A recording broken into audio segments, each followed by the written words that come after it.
बेंगलुरु में एक social media post को लेकर हुई हिंसा में 3 लोगों की मौत हो गई जबकि 7 पुलिस वाले जख्मी हो गए। बेंगलुरु में सोशल मीडिया पर भड़काऊ पोस्ट के मामले में कांग्रेस विधायक श्रीनिवास मूर्ति के भतीजे गिरफ्तार कर लिए गए। बेंगलुरु में हिंसा भड़काने के आरोप में पुलिस 110 दूसरे लोगों को भी गिरफ्तार कर चुकी है। बेंगलुरु में हिंसा फैलने के बाद वहां धारा 144 लगा दी गई। दिग्विजय सिंह ने बेंगलुरु हिंसा की निंदा करते हुए सभी से शांति बनाए रखने की अपील की। जम्मू कश्मीर के पुलवामा में सुरक्षा बल और आतंकियों के बीच हुई मुठभेड़ में एक आतंकी मारा गया जबकि एक जवान शहीद हो गया। पुलवामा मुठभेड़ में आजाद अहमद नाम का जो आतंकी मारा गया वो जैश से जुड़ गया बताया जा रहा है। ईडी की पूछताछ में रिया चक्रवर्ती ने सुशांत के साथ यूरोप टूर के राज बताते हुए कहा कि इटली के एक होटल में लगी पेंटिंग में सुशांत को भूत दिखा था। सुशांत केस के बहाने शिवसेना ने एक बार फिर नीतीश सरकार पर निशाना साधते हुए सामना में लिखा कि विकास का मुद्दा गड्ढे में जाने के बाद सुशांत के नाम पर राजनीति कर रहे हैं। सुशांत की पूर्व मैनेजर दिशा सालियान की मौत के मामले में फोरेंसिक लैब ने अपनी जांच शुरू कर दी है। सुशांत सिंह राजपूत के भाई नीरज बबलू ने नोटिस भेजकर संजय राउत को माफी मांगने के लिए 48 घंटे का वक्त दिया। देश में पिछले 24 घंटे में कोरोना के 60,963 नए मामले सामने आए। देश में कोरोना के मरीजों का आंकड़ा बढ़कर 23,29,000 के पार पहुंचा।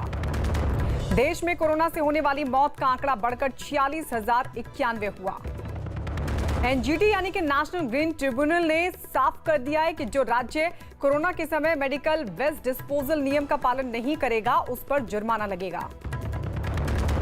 राहुल गांधी ने श्री कृष्ण जन्माष्टमी के मौके पर सभी को शुभकामनाएं दी। कोरोना की वजह से मथुरा में जन्माष्टमी पर कृष्ण मंदिर को भी श्रद्धालुओं के लिए बंद कर दिया गया।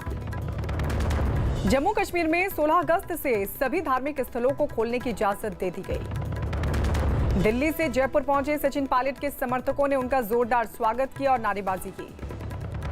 लोक जनशक्ति पार्टी के अध्यक्ष चिराग पासवान ने आरोप लगाया कि नीतीश कुमार गठबंधन के नियम का पालन नहीं कर रहे हैं और चुनाव से पहले कॉमन मिनिमम प्रोग्राम बनाया जाए।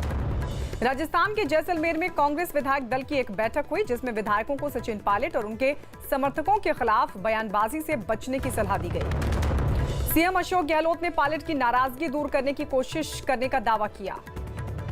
राजस्थान विधानसभा सत्र शुरू होने तक कांग्रेस विधायकों को जैसलमेर से फिर जयपुर के होटल में रखा जाएगा।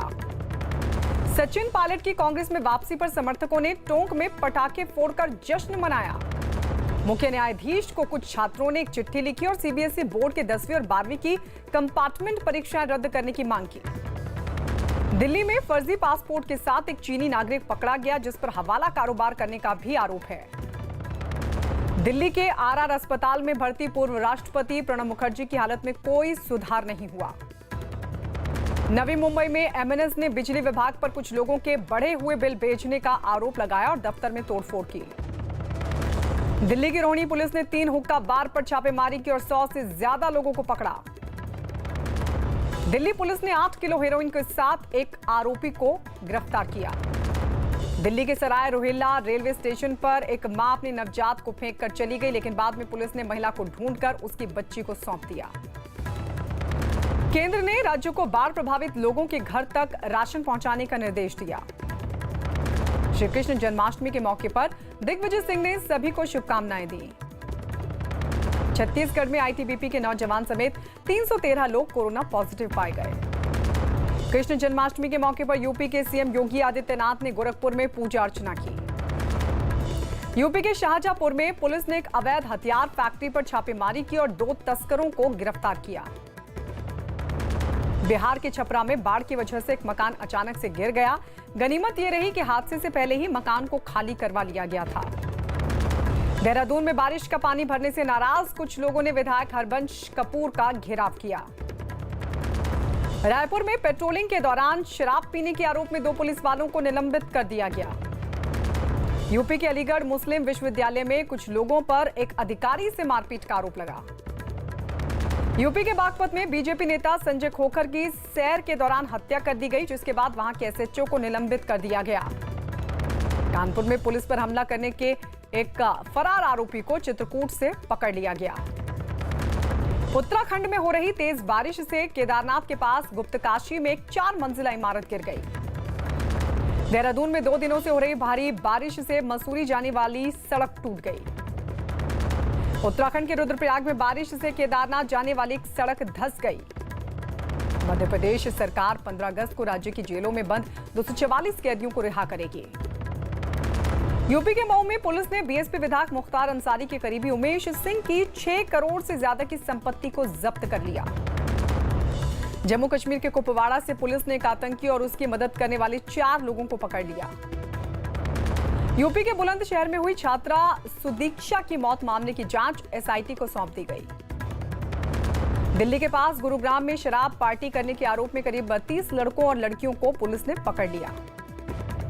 हिमाचल सरकार ने जल बोर्ड में 2300 से ज्यादा भर्तियों की मंजूरी दे दी।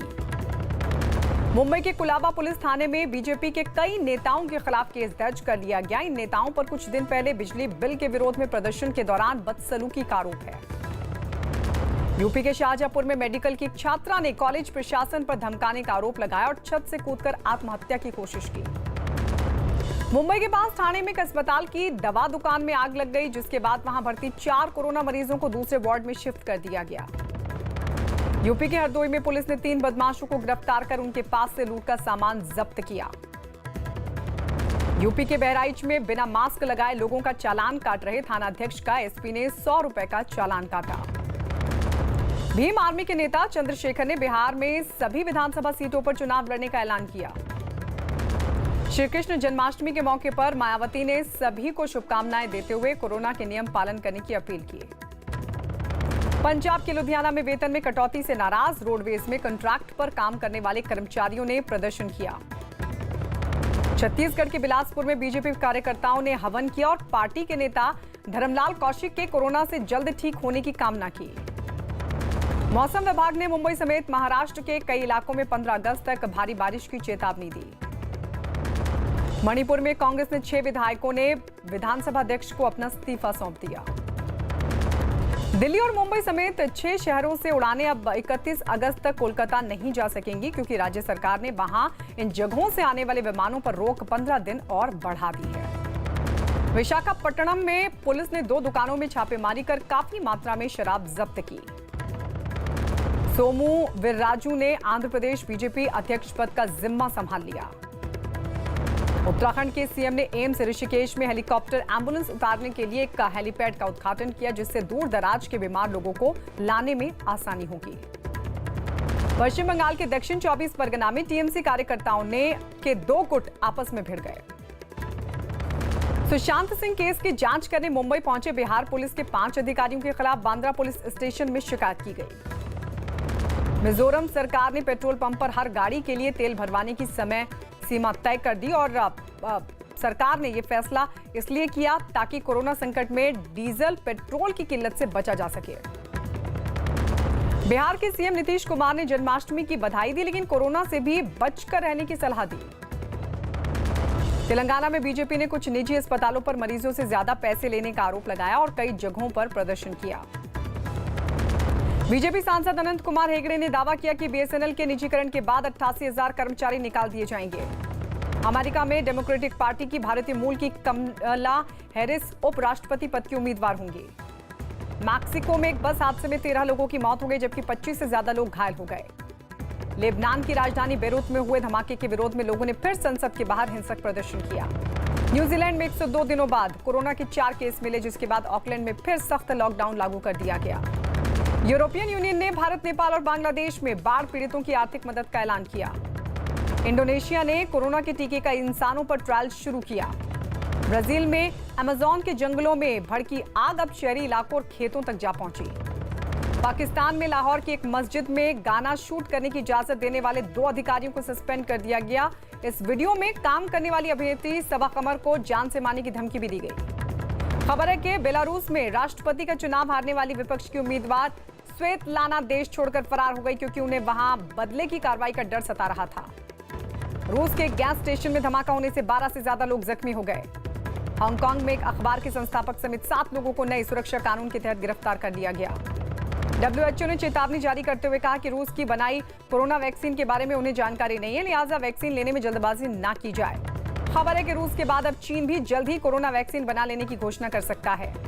जून में औद्योगिक उत्पादन दर -16.6% रही। इन्फोसिस के संस्थापक एनआर नारायण मूर्ति ने आशंका जताई है कि कोरोना के कारण 2020-21 में अर्थव्यवस्था बहुत खराब हो सकती है।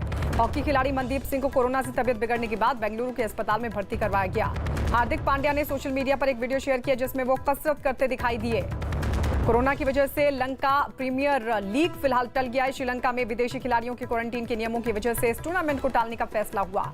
भारत के अनंत पद्मनाभन को आईसीसी एम्पायर्स के पैनल में शामिल किया गया। कुछ हॉकी खिलाड़ियों को कोरोना होने से बेंगलुरु में 20 अगस्त से लगने वाले नेशनल कैंप पर खतरा मंडरा गया।